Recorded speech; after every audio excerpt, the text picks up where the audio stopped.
میرے نوجوانوں کنٹرول کرو، کنٹرول کرنا سیکھو، برداشت کرنا سیکھو، برداشت کرنا سیکھو، برداشت کرنا سیکھو۔ کس میں جھگڑا نہیں ہوتا ہے؟ کہاں پہ اختلاف نہیں ہوتا ہے؟ کیا دو بھائیوں کا آپس میں جھگڑا نہیں ہوتا ہے؟ کیا باپ بیٹے کا آپس میں جھگڑا نہیں ہوتا ہے؟ کیا ماں بیٹی کا آپس میں جھگڑا نہیں ہوتا ہے؟ میں ایک عجیب چیز ہو گئی ہے، مسجد کے امام اور گھر کی بیوی کے ساتھ میں عجیب معاملہ لوگ کرتے ہیں۔ گھر کی بیوی کے ساتھ میں نا اتفاقی ہو گئی، اس کو طلاق دے کے اس کو گھر سے نکال دیں گے۔ مسجد کے امام کے ساتھ نا اتفاقی ہو گئی، اس کو خارج کر کے اس کو مسجد سے نکال دیں گے۔ یہ کوئی بات ہوئی؟ یہ کوئی طریقہ؟ مسجد کے امام سے تھوڑا سا اختلاف ہو گیا، بس امام صاحب تھے تھارا دوسرا دیکھ لو۔ ارے اختلاف کہاں نہیں ہوتا ہے؟ کہاں اختلاف نہیں ہوتا ہے؟ کہاں پہ دو رائے نہیں ہوتی ہے؟ آپ کا بیٹا بھی تو آپ سے اختلاف کرتا ہے، کبھی اس کو بھی تو گھر سے نکالو۔ آپ کا بیٹا بھی تو آپ سے جھگڑا کرتا ہے، اس کو بھی تو کبھی گھر سے نکالو۔ آپ کا بیٹا بھی تو آپ کے سامنے خونخوار درندے بھیڑیے کی طرح نظر پھاڑ کر کے نظر گاڑ کر کے دیکھتا ہے، کبھی اس کو بھی تو اپنے گھر سے نکالو۔ اس کو نہیں نکالتے ہیں۔ اور مسجد کا امام تھوڑا سا زور سے بول دے، مسجد کا امام تھوڑی سی زور سے بات کر لے تو صدر صاحب کا غصہ 7ویں آسمان پر چلا جاتا ہے اور فوراً فیصلہ بغیر کسی تردد کے اور بغیر کسی سوچ وچار کے فوراً حضرت فیصلہ سنا دیتے ہیں کہ امام صاحب آپ اپنے لیے دوسرے کا انتظام کر لو۔ یاد رکھو، ایک امام کو مسجد سے بغیر عذر شرعی کے نکالنا پیغمبر کو اس کے شہر سے نکالنے کے برابر گناہ ہے۔ ایک مدرسے کے خلاف بولنا پیغمبر کے صفہ کے خلاف بولنے کے برابر۔ کیوں؟ اس وجہ سے کہ ان العلماء ورثۃ الانبیاء وان الانبیاء لم یورثوا دینارا ولا درہما۔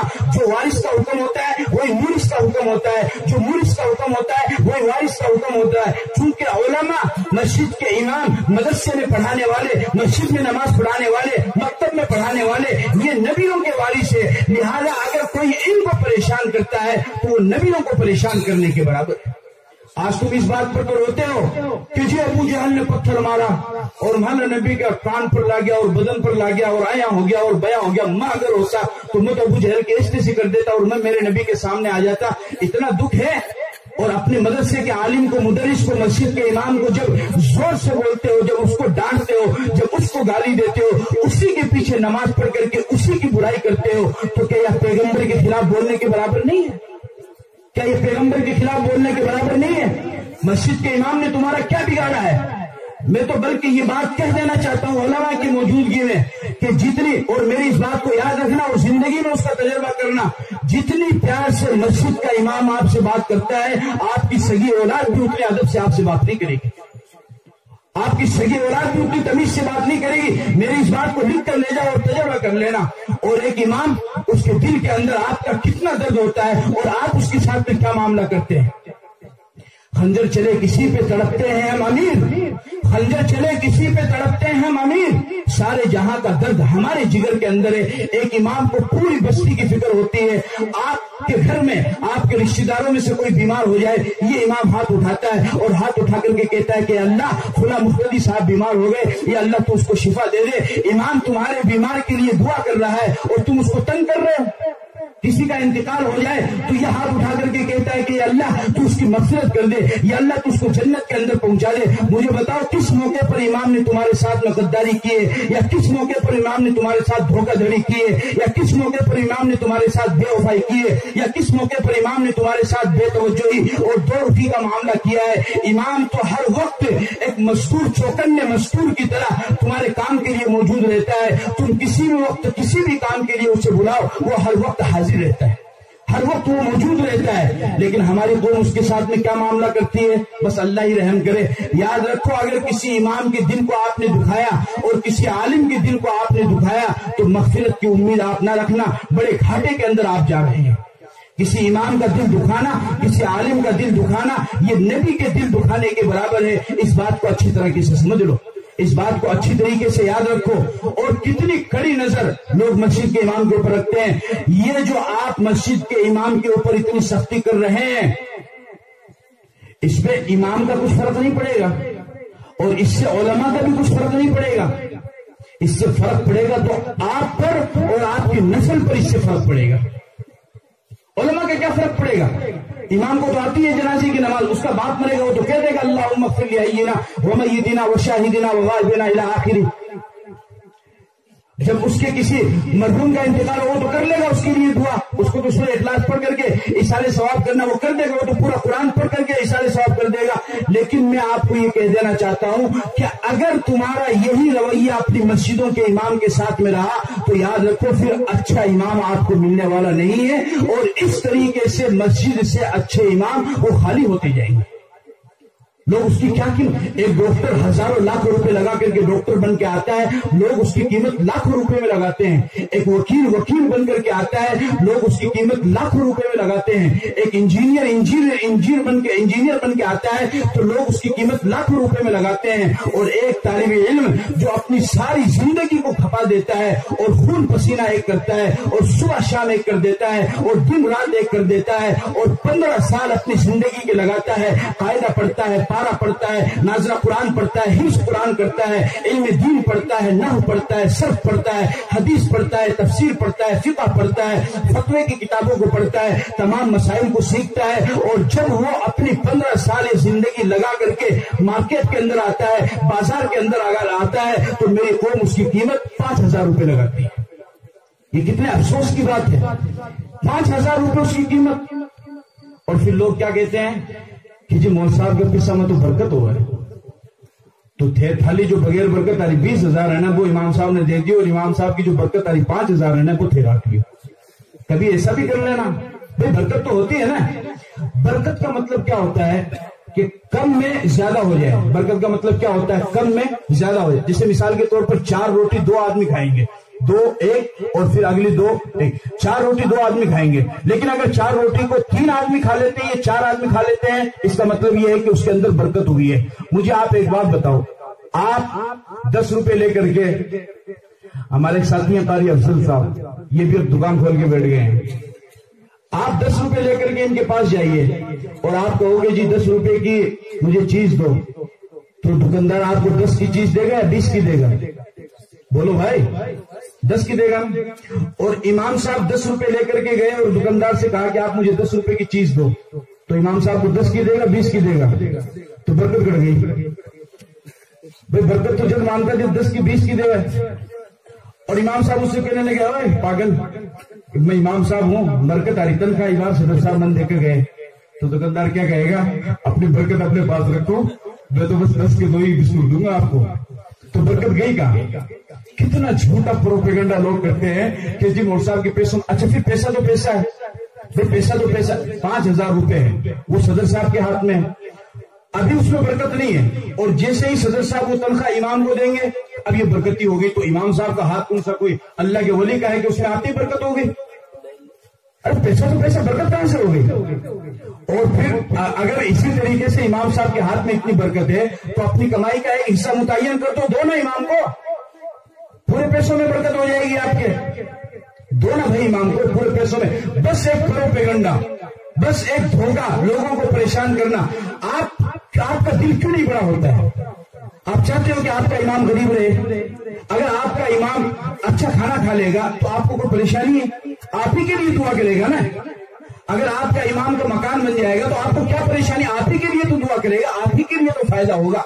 مجھے بتاؤ کسی ایک امام نے تمہاری زمین پہ قبضہ کیا ہے، تمہاری دکان پہ قبضہ کیا ہے، تمہارے مکان پہ قبضہ کیا ہے، یا تمہاری کسی جائیداد پہ قبضہ کیا ہے، تو پھر بلا وجہ اس سے دشمنی؟ بھائی اس سے کیوں دشمنی کر رہے ہو آپ؟ اسی کے پیچھے نماز پڑھ رہے ہو اور پھر اسی کی برائی کر رہے ہیں، یہ کہاں کا؟ پھر تمہاری نماز قبول کہاں سے ہوگی؟ جب امام کے بارے میں تمہارا دل ہی صاف نہیں ہے تو پھر نماز قبول کہاں ہوگی میرے بھائی؟ نماز تو اسی وقت قبول ہوگی جب امام اور مقتدی کا دل ملتا ہو۔ سب درست نہ ہو تو نماز میں فرق پڑ جاتا ہے، دل اگر ٹیڑھا ہو جائے تو نماز کہاں سے صحیح ہوگی؟ یہ سوچنے والی بات ہے۔ اور پھر لوگ کیا کہتے ہیں کہ جی مول صاحب، مولوی عارف صاحب کے پاس آئیں گے کہ مول صاحب بڑھیا امام جو ایک دم بڑھیا امام۔ اچھا آپ بڑھیا امام کس کو مانتے ہو؟ جو تعلیم القرآن سے پڑھا ہوا؟ نہیں، چلو ٹھیک ہے وہ نہیں ہے۔ ڈیرواڑہ کی کسی بڑے مدرسے سے پڑھا ہوا؟ ٹھیک ہے وہ بھی نہیں ہے۔ برکات الاسلام کھیروا کے بہت سارے ساتھی یہاں پر بیٹھے ہیں، وہاں سے کوئی پڑھ کے آیا ہو؟ وہ بھی نہیں۔ دارالعلوم دیوبند سے پڑھ کے آیا ہو؟ قاسمی ہو؟ وہ بھی نہیں۔ ندوہ سے پڑھ کے آیا ہو؟ ندوی ہو؟ وہ بھی نہیں۔ اور مظاہر العلوم سے پڑھ کے آیا ہو؟ مظاہری؟ وہ بھی بڑھیا امام نہیں ہے۔ مصر سے جامعہ ازہر سے پڑھ کے آیا ہو وہ بھی بڑھیا امام نہیں ہے. مکہ سے حرم، اچھی طرح سمجھنا میری بات کو، مکہ سے حرم شریف میں جس کو اللہ نے کعبہ کے سامنے نماز پڑھانے کا اور امامت کرنے کا موقع دیا، آپ اس کو تو اچھا امام مانو گے؟ مانو گے نہیں مانو گے؟ ہاتھ اوپر کرو، کون کون مانے گا؟ جو مکہ کا امام اگر آئے اس کو آپ اچھا امام مانو گے؟ ٹھیک ہے، مکہ کے امام کو آپ لوگوں کے لیے اللہ تعالیٰ نے قبول کیا اور مکہ اور مدینہ میں نماز پڑھانے والا امام آپ کی مسجد میں امامت کرنے کے لیے آ گیا، تو مجھے ایمانداری سے بتاؤ کیا پورے محلے کے نوجوان نماز پڑھنے لگ جائیں گے؟ تو پھر بڑھیا امام کا کرنا کیا ہے؟ جہاں گاڑی چاڑی چلن دو بھائی. جب آپ کو اپنی مرضی کا کرنا ہے تو بڑھیا امام کا تم کرو گے کیا؟ تمہیں تو پھر اگر مکہ کا امام بھی آ جائے تو کیا شادی میں ناچ گانا چھوڑ دو گے؟ ڈانس چھوڑ دو گے؟ یہ میرے نوجوان داڑھی منڈانا چھوڑ دیں گے؟ اگر مکہ کا امام آ جائے تو کیا اپنے گھروں سے ٹی وی نکال کے پھینک دو گے؟ اگر مکہ کا امام آ جائے تو کیا ہماری ساری ماں بہن بیٹیاں وہ پردہ دار ہو جائیں گی؟ اگر مکے کا امام آ جائے تو یہ سارے سنت پر عمل کرنے والے ہو جائیں گے؟ جب تمہیں کرنا ہی اپنی مرضی کا ہے تو بڑھیا امام کا کرو گے کیا؟ جیسی گاڑی چل رہی چلنے دو. اس کا میرا حل کی. اب لوگ کیا کہتے ہیں کہ مول صاحب تھانے 5,000 میں رہنا تو رہ لو، نہیں مانتا 2,000 میں مل رہا ہے.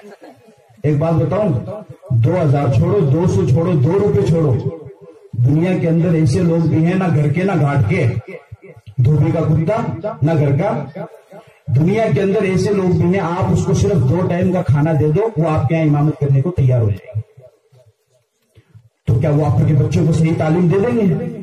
ارے سونا سونا ہے، موتی موتی ہے، لوہا لوہا ہے، کنکر کنکر ہے. اس کو پہچانو، اس کو سمجھو، اس کو پہچانو، اس کو سمجھو. سب کو ایک لاٹھی سے نہ ہانکو اور سب کو ایک نظر سے نہ دیکھو، بلکہ امام کے اور عالم کے اس کے تعلیمی معیار کو، اس کے مقام کو دیکھو اور پہچانو، اور اماموں کے ساتھ میں اچھا سلوک کرو، اچھا معاملہ کرو. اگر آپ کی ضرورت مہینے میں 30,000 روپے سے ہو رہی ہے تو امام کو بھی 15,000 روپے دو. اگر وہ مانتے نہیں اس کا یہ مطلب نہیں کہ اس کے گھر میں ضرورت نہیں ہے. اگر وہ آپ سے سوال نہیں کرتے اس کا یہ مطلب نہیں کہ ان کے گھر میں پریشانی نہیں ہے. اسکول کو تو 30,000 روپے جا کر کے دیں گے اور آتا کیا؟ آتا بھی کچھ نہیں. ایسی اندھی قوم ہماری قوم ہو گئی ہے. غیر المغضوب علیہم ولا الضالین آمین، ولا الضالین آمین، ولا الضالین، جس نے ولا الضالین کا آمین. چلو یہ ہماری قوم ہو گئی ہے. 30,000 روپے، 50,000 روپے ایک اسکول کے کافر ماسٹر کو جا کر کے دے رہے ہیں، لیکن جب مسجد میں دینے کا وقت آئے گا اللہ کے گھڑے ایک بندے دینی ہے تو 2-3 کا نام بتا دو میں بھی لے جاؤں. لیکن جا ارے کون ہے اللہ کا بندہ دینی ہے؟ کسی کو بھی کہو ارے بھائی صاحب تھوڑی مسجد کی طرف دھیان دو، ارے گھڑے اللہ کے بندے دینی ہے تو 2-3 کا نام تو بتاؤ یار، مانی بتا دو.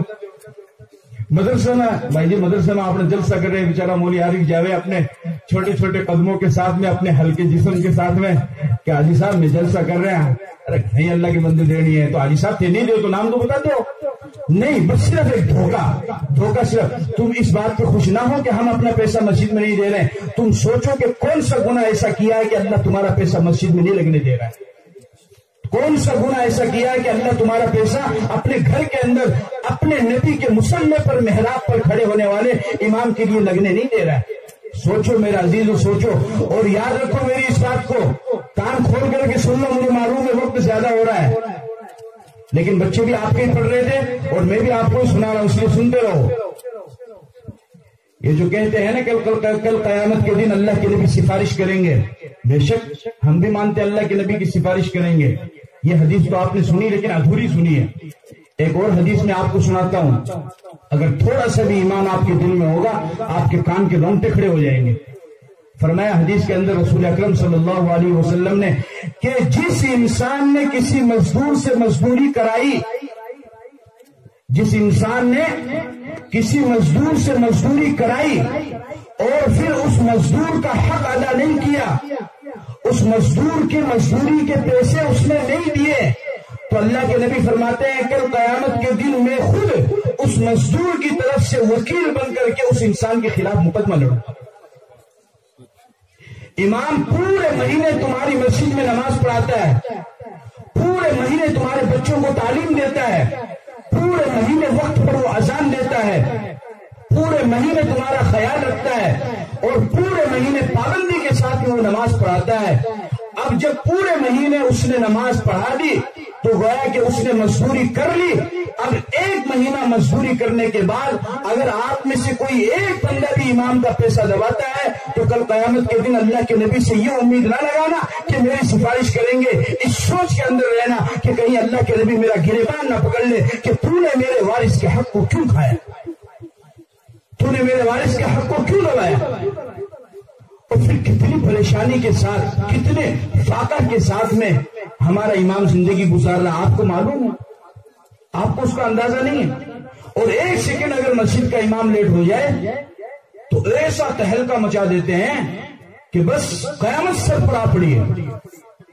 شادی میں 2-2 گھنٹے ولیمہ کا انتظار کرنے والی قوم مسجد میں جماعت کے لیے امام کا 2 سیکنڈ انتظار نہیں کر سکتی. یہی حال ہے. آپ کے یہاں شادی ہے, امام صاحب کل آپ نے چھوڑا کہ شادی ہے, ٹھیک ہے صاحب کتنے بجے آنا ہے, بس وہ بارات تو آ جاؤ گی 11-12 بجے تک تھی, 10 بجے آ جائے. ٹھیک ہے صاحب. امام بیچارہ رجسٹر لے کر کے 10 بجے پہنچ گیا حاجی صاحب کے یہاں. بارات ڈی جے گاجے باجے کے ساتھ آئے گی نا, ایسے تو آئے گی نہیں. بارات آئے گی کتنے بجے, 2 بجے.